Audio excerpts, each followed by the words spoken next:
So it has long been, even the 4 years that we've done this program, one of the challenges that a lot of businesses face, and especially, in these last several years, there's a lot of success that's happening. There's a lot of companies who have needed to grow.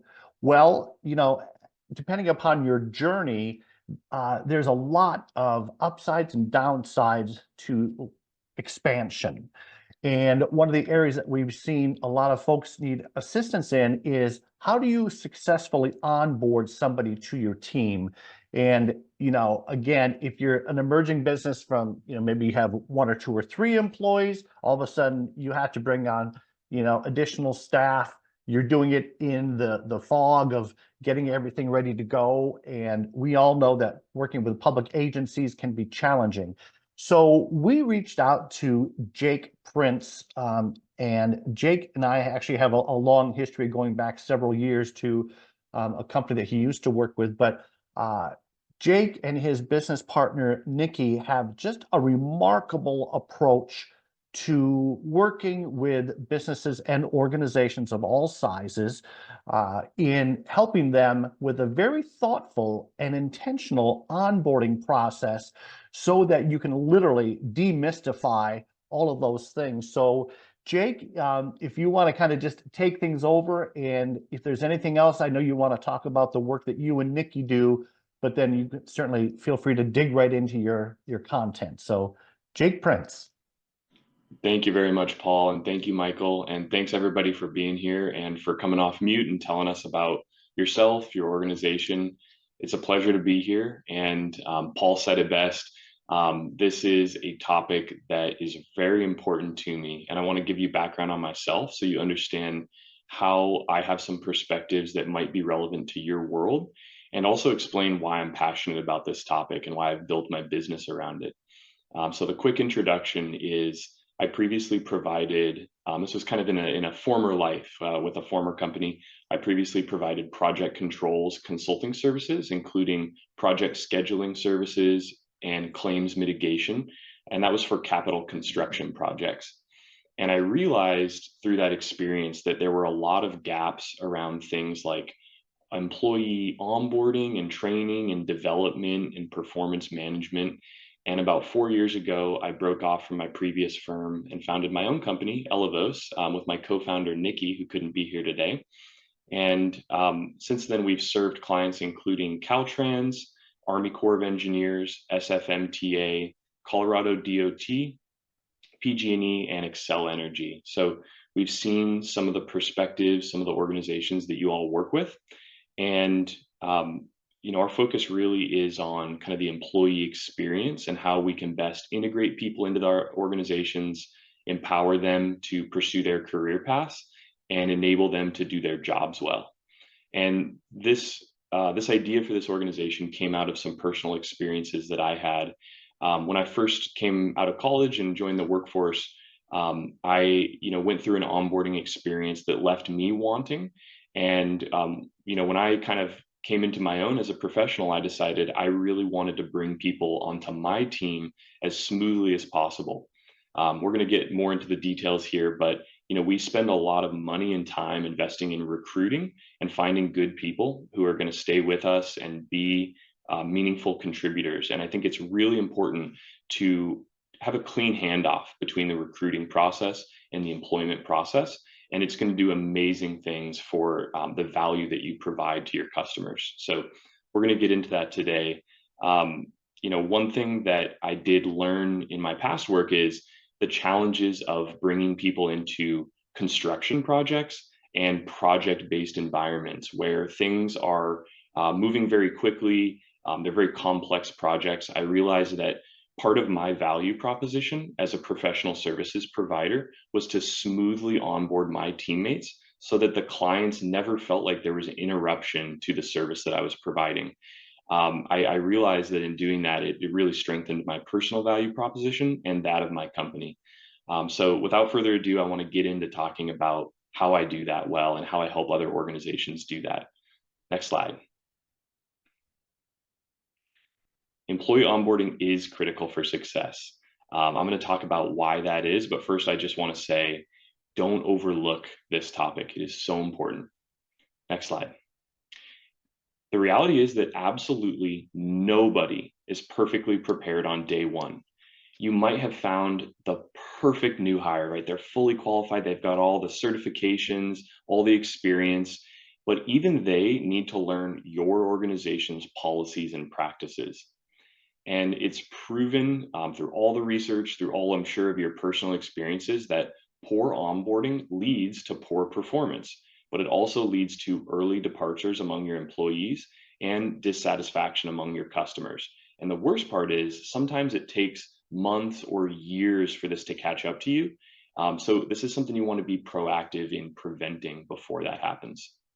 As I mentioned earlier, recruiting qualified people is difficult and time consuming. You don't want to waste those efforts by having bad onboarding. Next slide. So I want to tell you a tale of two new hires. I want to compare and contrast the extremes of what bad onboarding feels like for the new hire and what good onboarding feels like for the new hire. Next slide. So in the first scenario, the new hire receives a huge stack of paperwork. They're frustrated trying to get into their software systems. They don't meet any of their coworkers. They're confused about who to go to when they need help.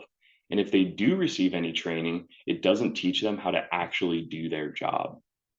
Terrible, right? I'm sure there's people on the call who've gone through this. It doesn't feel good, and it doesn't inspire a lot of confidence that you're working with an organization that's going to look out for you and support you on your journey. So let's talk about what could it look like? What would be the ideal scenario? Next slide.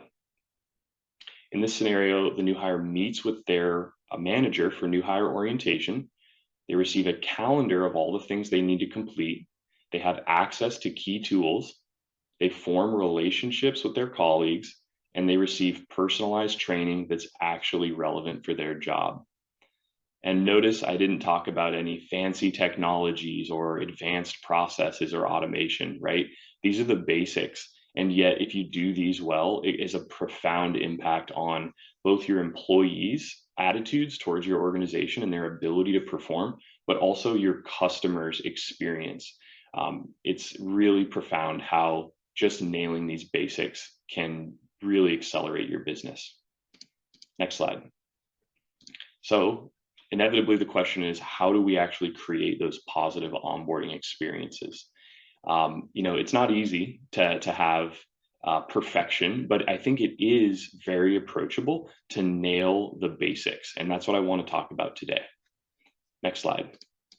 So to me, the basics are peer-to-peer learning, just-in-time enablement, and active advocacy. And if you nail those, you will be hitting the proverbial sweet spot. So you really want to use all three of these tactics in combination to get a solid initial onboarding program off the ground before you try any of the fancy stuff. So let's go into a little more detail on what does it mean to actually fulfill each of these approaches. Next slide. So peer-to-peer learning. It's kind of obvious in the name what we're talking about here, but we're encouraging employees to learn from each other, not trying to be the middle men or women, trying to be the bottleneck, trying to control everything, although it's tempting. But as the business begins to grow and accelerate, encouraging employees to help each other and maybe even incentivizing employees to help each other. The first big point here is new hires need to learn the current procedures for their work, and they need to be able to ask real-time questions. And the best way to do that is to connect them with the people that do the jobs every day. Especially as the organization grows, you're going to become further and further from the day-to-day tasks if you're leading the company. And so it's really important that the new hires understand how it's being done today from the people who are doing it today. And they also need to get real-time feedback. It's not sufficient for them to perform a task and then hear back a couple weeks later on whether they did a good job. They need to be having real-time conversations with their peers. The second point is you want to encourage your current employees, right? The people who've been there for months, maybe even years or decades, to reinforce their knowledge by teaching others. All of the research shows that someone who is, intermediate in their skill set or advanced in their skill set and wants to become even better, the best way to do that is by teaching others and walking them through the steps and forcing them to kind of go through the basics again and articulate things out loud and define what it means to do a good job. The third reason to do this is that it facilitates relationships between the new and the current teammates. This is kind of the sneaky one, right? Obviously, the point is to teach someone how to do their job, but the benefit that you get from that is that you're also helping people form strong relationships with their teammates that are going to be most critical for their success going forward. Next slide. The next big segment of this is just-in-time enablement. You can think of this kind of like lean learning. And what this means is that you give your new employees what they need, but more importantly, when they need it. We've all gone through training where it was 8 hours or worse, a week or two of training where you just sit there and listen and you don't do anything. That is not how people learn. The reality is that they need to actually try things out. And the best way to try those things out is broken up into small pieces. So if you can, if it's at all possible with teaching people how to do their jobs, try to break it down into smaller pieces and give them a chance to practice it and get feedback on it. A big point here is that you want to adapt their training plans to be able to address evolving circumstances. You might have a training, a training plan in mind that goes kind of from A to Z. I'm going to teach them A, then I'm going to teach them B, then I'm going to teach them C. But then inevitably, once they start, things are going to be coming at them quickly, and it might not be in the order that you had planned. So you need to be able to adapt that training and rearrange it in real time to match what that person needs when they need it.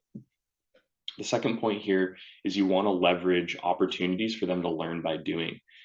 You want to put the actual responsibilities in their hands and have them performing those as soon as possible with oversight, of course. And we're going to talk more about how to do that later. And the third point here is this is really key to building confidence in the new hires and making them feel like you respect them as individuals and as professionals. You want to empower them to make meaningful contributions as early as possible. Not only does this boost their confidence and get them engaged, but it also demonstrates to their teammates that they can be trusted to work as a part of the team and to help drive your organization's mission. The third big category of advice I would give is around active advocacy. The main thing here is you just want to provide a clear support system. So, if active advocacy sounds kind of touchy-feely, what we're talking about here is just making sure that people know who to go to when they need help. The big point is you want to ensure a seamless handoff between recruiting, training, and actually working. And the best way to do that is to have someone that stays with this person through that whole experience. And sometimes it's their manager, but I do think there's value in pairing new hires with some sort of buddy or some sort of partner in the organization that's separate from their managers, someone they can go to maybe a little more casually, maybe with questions that they feel are kind of silly, or maybe ask questions a second time, or maybe even they have questions that aren't really about their job, that are about their longer term career path with the organization or organizational policies. So I think it's nice to separate those roles if you're able to do so. But no matter what, the main point is that you want to help the new hires navigate your organization by providing mentorship. And that goes beyond their current role. That's looking forward into, hey, what are the career paths available to you within our organization? What kind of skills do we help you build that you can take not only through our organization, but maybe afterwards, into a fulfilling career beyond our organization, right? So being able to provide mentorship to people early in the process demonstrates to them that they're not just a butt in a seat, as they say, right? They're not just there to fill a job, punch in, punch out, but that you're really there also to try to help guide them if they need anything that goes beyond their immediate job responsibilities. As I said earlier, onboarding should not be complicated, especially if you're building a program for the first time. I hope that everything I just covered feels approachable and feels like something that you could start using today. There's all sorts of ways to make this really customized and fancy and slick, but I think it's important to nail the fundamentals first. One way to do that I recommend is using a training tracker. And this doesn't have to be something that looks like what I have here. It can be a lot of different formats. But what this is basically just a way for a new hire and for their manager and for you, if you're helping through that process as the hiring manager or the owner of the company or their peer, any of those people can have a one singular centralized place where they can go to keep an eye on how the new hire is moving through their training experience. If any of you have worked in military settings, my understanding is that these are very common, if not absolutely mandatory. And not only do you need to basically keep track of your training as the new hire, but you also need to have sign-offs from people who are qualified to say that, yes, I trained this person, and yes, I watched them perform this related responsibility, and yes, I believe that they are qualified to do this separately from me. So I want to show you a little bit more of what that looks like. I'll give you a demonstration of how you can do this, and I'll make a training tracker template available to you.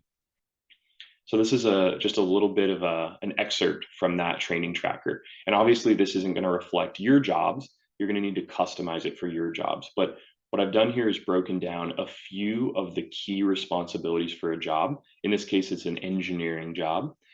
I've described what it means to do that responsibility well. And just at a high level, right? There's all sorts of procedures and tactics that I'm not going to cover here. I'm going to let the peer-to-peer learning handle those, the informal learning. And we can make it fancy later, right? We can add big manuals and job aids and video demonstrations and all sorts of formal programs. But getting this down is a great start. You'll see that there's 3 stages here that I recommend. I'm going to show you more of those in just a second, but this helps us break training down into a few steps to make sure that there's some quality assurance built into this. You'll see an approval date for when the new hire got sign off from someone who is a competent in this task saying, yes, I trust them to do this. And then a notes section where the new hire can keep track of little details that they learned through training that they want to be able to refer back to, and also where they can track questions that they need to ask. So I'm actually going to take over the screen real quick here. And I'm going to show you how you can do this for yourself. And you'll see here, I'm pulling up an Excel spreadsheet. And I built this in Excel because I think a lot of people have access to Excel and find it fairly easy to work in Excel, but you absolutely do not need to do this in Excel. You could do this in a Word document. You could do it in a Google environment if that's what you're using. You could do it on paper, right? There's no rules about how to do this. I just want to provide to you a rough template for how to do this. So you'll see here, I have a hypothetical new hire, John Smith. I've identified their manager. I've identified their role, and I've identified their start date. And then what you'll see is I have those responsibilities I mentioned earlier. And when the new hire joins, they'll work their way through this checklist. And I'm going to walk you through what it means to go through these stages. I'm going to define these for you. And you're welcome to change those definitions. If you decide to use this spreadsheet, if there's better stages that you want to use for your organization, that is totally fine. So let me switch over to the instructions tab at the bottom here. And you'll see some instructions for these stages. And remember, these are written from the perspective of helping your new hire use this spreadsheet. So they're all written as instructions to the new hire.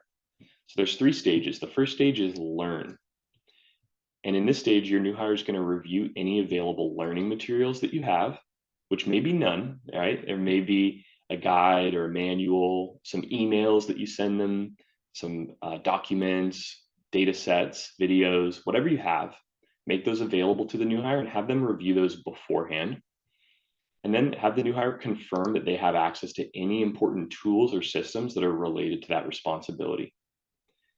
And then have them watch someone perform this responsibility. Now, I put in watch your manager, right? But you can put in whoever you want here.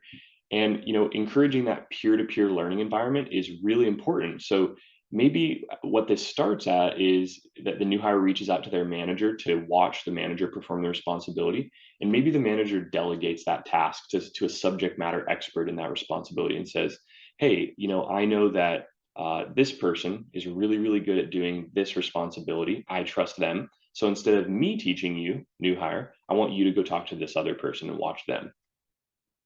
When the new hire watches that person perform the responsibility, they'll record any notes that they want to capture in the notes section of the tracker, and then they'll update that stage, the learn stage, to complete. So I'm going to show you what that looks like in here. I'm going to flip back over to the checklist. I'll change tabs at the bottom. And then I can click on this drop down here and I can put in a checkbox. And you'll see that eliminates the highlight just to keep a visual track of where someone is moving through this process. Okay, then they'll go into the learn stage, or excuse me, the practice stage, stage 2. During the practice stage, they'll practice performing the responsibility while their manager watches them. And that might be the subject matter expert that the manager has delegated to, and we want to encourage that. And then that person who's watching the new hire is going to collect, or excuse me, the new hire is going to collect feedback from the person who's watching them on how they can improve. And remember, we want that real-time feedback right when they're doing the task so that they can learn from it. If we give them feedback a week later, it's really not possible for them to effectively learn and to learn quickly. And when they do that and they get the feedback, maybe they get a couple chances to practice this. When they're satisfied, then they can update the practice stage to complete in the tracker. So I'll go back to the checklist and we'll put a check mark there. And then last is the approve stage. And this is your kind of quality control mechanism. So in the instructions, it says that the new hire is going to ask their manager to improve them in order to independently perform the responsibility. So this is kind of the last checkpoint before the new hire is given permission to go ahead and perform this separately from the training process. And maybe you need to go through the practice multiple times, right? Maybe you need to sit down for multiple sessions before you get approval. But when you do, you go in, update this check mark, and you can put in an approval date. So I'll just put in 5/15/24. And, I might be tracking some notes along the way, things that I want to remember as I go to use this responsibility in the future. So that's a quick summary of how you can kind of empower your new hires to track their own training and to arrange their own training. And something that's valuable here is they can do this in any order, right? They could go ahead and complete training on inspection, and then they could start training on documentation, but then get pulled into something else, right? They might get pulled into safety oversight, and they might start working their way through that one. And I also want to go over, how do you as a manager or maybe a peer or the leader of the company, how do you actually maintain this and customize it for your organization? So obviously these responsibilities are very generic. They're just placeholders along with the descriptions.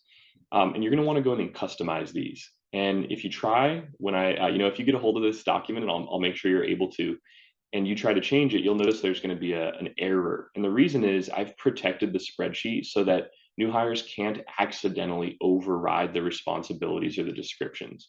We don't want them to accidentally lose track of their responsibilities. So all you need to do is right-click on the checklist at the bottom and click on Unprotect, right? I'm not going to give you a full tutorial on Excel right now, but I just want to show you how that one mechanism works. And if you do that, then you'll be able to add some new information here, as you can see. Okay, so I'm going to re-protect that sheet just by hitting Protect Sheet here when I'm all done, and that'll make sure that the new hires can't accidentally change anything. And I know this is a really rough high-level overview, so I just want to reassure you that we're going to give you access to this, but if you have any questions or concerns, you can feel free to come to Paul, Michael, myself, and we're all happy to help you in terms of customizing this to your organization and making sure that it works well for you. And I think now we can switch back to the PowerPoint. All right, so as promised, if you want that specific template in Excel, you can do that in a few ways. One is you can pull out your phone and just scan that code right now, and that'll take you to our website. You can also use the link that you see at the bottom, which is elevos.co/training-tracker. These are two ways that you can go and just retrieve the document for yourself. But if you don't feel comfortable doing that, or if you'd prefer to talk to us about it, you can come directly to me. You can go to Michael or Paul. We'll be happy to help you. I believe I'm going to hand off to Michael now, and I may get a chance to say another goodbye, but I just want to say thank you all for doing this and for allowing me to speak to you on this important topic. Oh, Jake, no, you're never off that easy. You're still on the hot seat. Sounds Um, good. so thank you. So I'm going to actually just start with a couple comments and questions, and then, of course, anybody who has any specific comments, certainly put them into the chat. So, Jake, so I know as we prepared for today's session, there's kind of what I would call the introduction to these principles and methods and guidelines and so forth. And we really did whittle down because, of course, the whole onboarding process can be quite involved. So, number one, thank you for helping us, consolidate and distill this down into what I would call a beginner's crash course in how to lay out your program. Um, so, again, knowing that we have businesses of all sizes, maybe solo practitioners, 3 to 5 employees, and then we have Anthony's company at 22 to 25. So if we deal with a lot of folks who are emerging, getting into contracting, who then have to scale up. So, if it's me, let's say I'm Joe Contractor, pretty much the normal one, I'd be looking at this thinking, oh my goodness, I don't know how I'm going to have time to do all of this. Is there a hierarchy or a priority? How would you tell somebody like me who I think I'm pretty representative of how am I going to fit this into my daily structure? Yeah, absolutely. So, we gave some of the theory, kind of the principles behind this, and then got into a little bit of the practice. But if if having like a training tracker and deploying that is just feeling burdensome and there's just not time to do it right now, I think that the most important thing is writing down someone's job responsibilities in a way that Okay. goes a little bit beyond what you have for recruiting. For recruiting purposes, obviously, we use kind of high level information, but for the purposes of onboarding and training, I believe it's important to tell people not just generally what are your job responsibilities, but what are the specific outputs of your job? How do we know that you're doing your job? What are the documents you produce, the materials you produce? What are the performance expectations for those in terms of the quality, the timeliness, the frequency? And then what are some of the basic procedures for how to do those? I think if you can just write some of those down, that is a really good start. But I think getting something is better than having nothing. So if the first draft is a little bit messy, I think that's better than having nothing.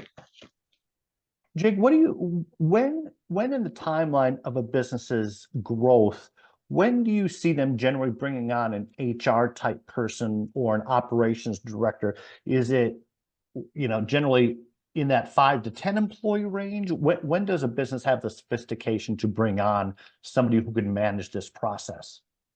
That's a good question.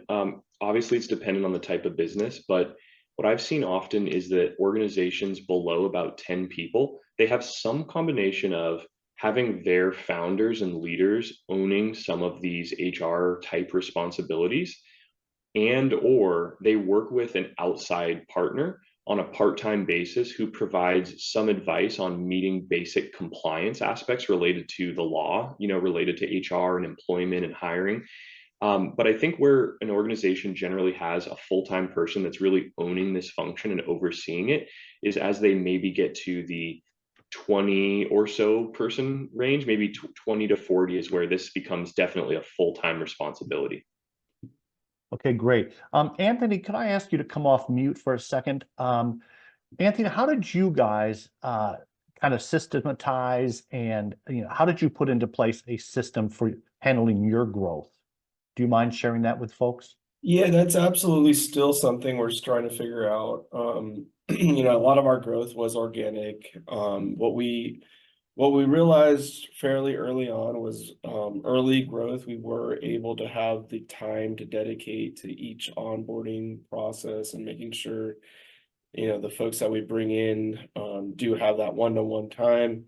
As the company grows, it's a little bit more difficult to dedicate that one-to-one time. So trying to build processes that allow us to grow with. So we did develop an onboarding packet, kind of pointing to some of the stuff Jake mentioned early on in the presentation, pointing to the tools that we utilize, some of the software we use, where to find our HR benefits, where to find our payroll side, who to reach out to given the situation you're in. I think what Jake touched on regarding, actually laying out the full job description, that's something we probably do need to focus a little bit more on. So can't say that we've fully hit it out of the park yet. Still definitely a work in progress, but we're trying to implement as much processes as possible to ensure, that growth can continue to happen successfully. Great, great. Well, thank you, Anthony. I appreciate that. Omane, are you able to kind of share, because obviously not only do you have one successful business, but now you have two. Do you want to share your growth and how you guys are handling these type of issues? Oh, yes, definitely. Sorry about that. I just walked into my office. Yes. So one of the many things that I do is that I train my employees, especially when one is gone and another can pick up from where the other one left off. Gone meaning if they called in sick or there's an emergency. So I definitely encourage everyone to cross-train their employees. Being a small business, it's really great for your employees to learn new skills, right? And they do really appreciate that. To be flexible too with them in terms of, when it comes to family affairs, because things do happen. But definitely the onboarding is very important. Just ensuring that the respect is there too as well. And yeah, definitely ensuring that you are actually being the owner of the company, you are always available for them. Granted, whenever we are in a meeting, trust, sometimes I'm texting them, they're texting me or asking me questions, even though they're also available for each other. For me, the culture that I have at O2 EPCM and O2 Group LLC is that, when one person fails within the team, we all fail. Yeah. So I do not tolerate pointing fingers or, we're all responsible for each other. Yes, each person does have, responsibility for certain type of things that they're working on, but they are there for each other to help each other out. And we are a family here. Yeah. And that's what we do. And it really works. Great. Well, thank you. Jake, actually, Omane brings up a really good point, because we're all human. And I've learned as I get older that my favorite, most important phrase is process improvement, because we do fail and we want to make sure we fail forward. And now that you've kind of given us this very systematic approach to this, if we aren't able to be perfect on it, is it really all about process improvement, regrouping, and reinitiating? Is that a secret part of the sauce? Yeah, absolutely. Thank you for bringing it up. One aspect of this I didn't really cover today, but that's so important, is the feedback loop. We all know the value of lessons learned exercises in finishing a project, but I think also in finishing and onboarding is really important. Drawing a line in the sand at some point, if it's a week in or a month in or a year in, and saying, let's have a conversation and reflect on the employee's experience, because when they're years into their tenure, they're not really going to remember what it felt like to go through the onboarding experience. But I think it's important to ask them, how did we do? What could have been better? What were the gaps? And then come back and implement those for the next person that comes in, and just have this iterative, constant improvement environment enabled by really asking people how we could be better. Great. Well, thank you. Norman, can I just ask you to come off, unmute yourself, because Norman, you've been in business for quite a while. Obviously, finding good workers is the key, but how have you been managing your growth and your new hires? Fortunately, my workers are in the union, so I find qualified workers, and I review their certifications and such, and have a conversation about their experience and such. So I've been sort of lucky, I guess, Mhm. as far as being able to find workers that are well qualified, experienced, and can get the job done. So Yeah. it's been working out for me so far.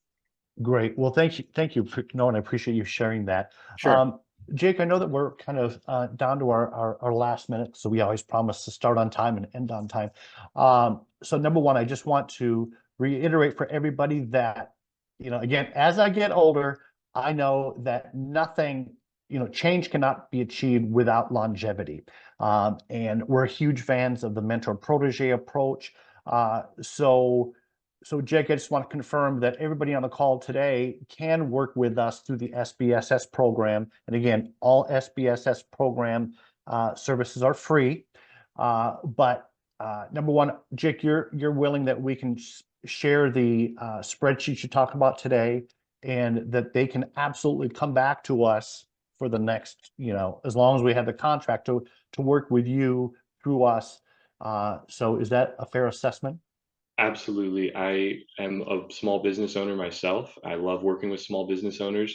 It would be a delight and an honor to help anyone who needs some support in implementing some of these things.